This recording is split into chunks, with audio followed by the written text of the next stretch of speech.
An ex-WWE star says never say never to a return. Plus, a historic world title is getting an upgrade. And a major star could be planning a WrestleMania 40 appearance. It's all in the Cultaholic wrestling news right now. So we talked earlier in the year about Eric Young, who signed to WWE, and when the regime change came in with Vince McMahon back in the fold, he said, nah, mate, see ya, I'm away. And shortly afterwards, the regime changed again, and Vince McMahon is now completely out of creative, by all accounts, pushed out by TKO Group Holdings. Eric Young talked about his current status with WWE on House of Wrestling this week. Saying, I still have a very good relationship with Hunter. I was just talking to him a couple of days ago. I loved it. The truth is, I never wanted to leave NXT. I knew that the main roster was the destination and that's where you made money, and that was kind of the end goal for most people. But the truth was, deep in my heart, I never wanted to leave in the first place. So yeah, I absolutely loved NXT. The main roster was not the same experience. It was a very poor experience, probably my least favorite out of my 30 plus years in wrestling. But he did go on to say that although he's committed to Impact Wrestling for now, never say never to a potential return to WWE. I think he'd have more fun with a Triple H regime than he would a Vince McMahon one. Yeah, he's so good. He's so good, and he's proven over the years that he can do it all. Like, he can do the comedy stuff, he can be treated seriously as a main event level player, and I was so disappointed when the Sanity call-up happened. And first of all, you lost Nikki Cross, which I really did think she was an integral part of that stable. So you've lost something immediately. And then they debuted them on SmackDown. Within a few weeks, they're backing up Shane McMahon, and they're just constantly losing their matches. And there were clearly no plans when they got called up. So I hope he made a few quid in the short time that he was on the main roster. But he was treated all right in NXT. I'd love to see what Hunter would do with him. Why am I calling him Hunter now? So he's just said it. What Paul, my close friend Paul, would do with him. PZL, as you call him. Yeah, I mean, time's not on his side. I'm not saying he's like ancient or anything like that, but I sort of wish we had seen it the first time around when he was a few years younger. He can still go. Yeah. Still amazing. I still think that you could easily reunite Sanity at some point down the line, and it would be fresh again. It really surprises me that they didn't bring Damo back, Killian Dane. That's one that I thought, oh, come on, he's a natural fit. Like, he'll do great stuff. And Tisha, Alexander Wolfe, he's doing brilliant stuff now. When you talk about people that can still go, I mean, he's a lot younger, but he's amazing still. I'd love to see them give Sanity a proper go. And Nikki Cross is doing piss all at the moment, right? There you go. She was sat on a box. That's what she's doing, just looking creepy and sad. Just do it. Maybe that's what she's doing. We couldn't see there was a little phone in her hands or something. She was actually just texting like that. Do you want to come back? Come back, Paul's here Eric, now. lol. Yeah. Oh, she's pretending to be Triple H, messaging Eric. Hello, I am Genius. definitely Triple H. And then it turns out it was Kevin Nash. Oh, it's always Kevin Nash. When it's an unknown number ringing you, it's probably Kevin Nash. Hey, this picture did the rounds this week. It is Declan McMahon looking like a right unit. He's been playing footy and for Indiana, and there he is with the WWE title over his shoulder. He looks very Vince-like there. He looks the part, doesn't he? He does indeed. So, of course, WU Online got the interview with him and asked about whether or not he'd consider a WWE run. He said, I'm never ruling it out. I'd love to get in the ring a couple of times, but you have to see if the opportunity presents itself. It's all about the story. We'll see. The story? He's the son of a McMahon. He's Shane McMahon's lad. There's a story there, I reckon, I want mate. to come in as a dentist, like Bron Breakker. I think a lot of fans would get behind it if we ended up doing it. I think I would be pretty good at it. You never know, never ruling out an option. As for now, focusing on football and school, and we'll play it by ear. I think they might sign him if he fancied giving it a go, you know? I think even though Vince McMahon is not involved in the creative anymore, I think that if he shows acumen for it and shows an interest in it, I think that'd be an easy one. I'll be up for seeing it, you know? Yeah. Just the sort of curiosity factor. He sounds like a guy who, you know, wrestling isn't necessarily his first love.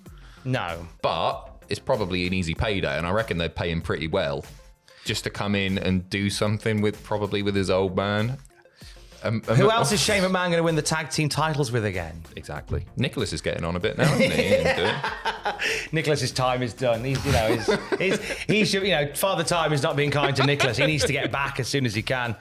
I want to see him come back. How old is he now? He's got to be like 14, 15 probably. He did say he'd finished school and then somebody would be getting his hands. Is that the deal? I'm sure. I remember that promo. Getting his hands. The promo he cut. The promo. I've never seen this. The night after, he relinquished the title and said, "I'm going to go back to school." But I'm sure he said like one day someone will get these hands. Oh, best he of was luck with for it. Braun Strowman and stuff, wasn't he? So his Yeah. first feud needs to be with Braun Strowman. I've not woken up clearly because when you say get these hands, I went, these Ellsworth? What is that? That was any man with two hands has a fighting chance. Tomato. Ellsworth, Strowman. I can't tell the difference, can you? I often get Ellsworth and Braun Strowman mixed up. Don't we all? Well, let's talk about the NWA World's Heavyweight Championship, because this week I had a really lovely conversation with the Overman, the world champion, EC3. Honestly, there's loads of stories that have done the rounds about EC3, and we addressed them. We absolutely addressed them over our hour that we spent talking. He's a guy that genuinely has a lot of inner peace now. That's awesome. That's really good to hear. Because there was and again, I said this to him, so I'm not speaking out of turn. Like when the Control Your Narrative stuff was happening, and he was very defensive and quite edgy about it all, and it certainly gave a bad impression of him. So when the opportunity came to have a chat with him, I wanted to address it, and we talk about it. It's a really open, very frank conversation about Control Your Narrative and about the real reasons behind it, and some of the things that he wishes he could have done again differently and all of that stuff. But in talking, we talk about the NWA World's Heavyweight title, and he let slip to me that an upgrade to the NWA World title is coming. He said to Cultaholic's Tom Campbell, "I'm going to get so much sugar for it. Definitely an homage to the classic. I'm not trying to ruin what made this so special," hinting that there are going to be some changes coming to that iconic, more than iconic, design. Among the changes, the side plates are going to be changed to reflect his Overman persona, leaning into classic empires and historic leaders. Also said that NWA will soon be revealing a Midwest championship that he says is the coolest belt design that he's ever seen. There's some really good stuff in there. Also, unrelated to that, his dad's a fan of Artful Dodger. Artful The Dodger. garage band. Oh, yeah? Really random way that we find that out. You've got to watch it and you've got to listen to it. It's on the podcast feed. Sure. So, and other things, obviously. The Artful Dodger, that just threw me because when we start the interview, he's like, "Oh, there's some CDs next year." So, and my dad's collection, the first one he said was Artful Dodger. I was like, no way! The garage band, get in! That's so weird, isn't it? EC3's dad listened to Bound for the Reload. Come on. I'm really, I found it quite heartwarming when you messaged to say that he feels like a different bloke. I can't Really remember how does. but that's really good to hear because he is a very, very talented guy. I haven't listened to it yet, but the one bit where you sent over the timestamps talking about the lazy pointing that he did on Main Event. I want to hear more about that. That's on there if you want to have a listen. It'll be on. So this weekend is a Desert Island Graps weekend. You've got EC3 on Saturday because we didn't do a SmackDown review this week because Matthew's not been very well, but he's back next week and all is well. So we have EC3 on Desert Island Graps on Saturday and Kerry Morton on Sunday, the son of Ricky Morton. Nice. Who has been doing some really big things. He's just signed a brand new contract with the NWA, which he reveals in the interview. Spoiler. And everyone who talks about Kerry Morton, every interview I've heard about Kerry Morton, it's all about his dad. I want to find out about Kerry. So I think it's probably the most in-depth interview Kerry's done at the ripe age of 22.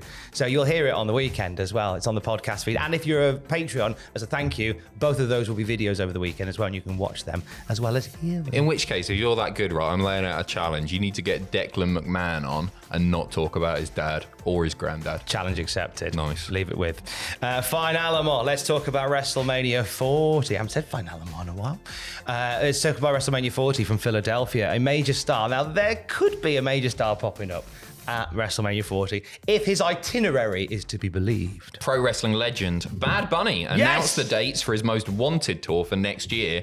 He has a scheduled date in April the 6th in Detroit, but there's now going on the 7th, which means he will be available for WrestleMania Night 2 if he fancies turning up. He's got a lot of people speculating about this.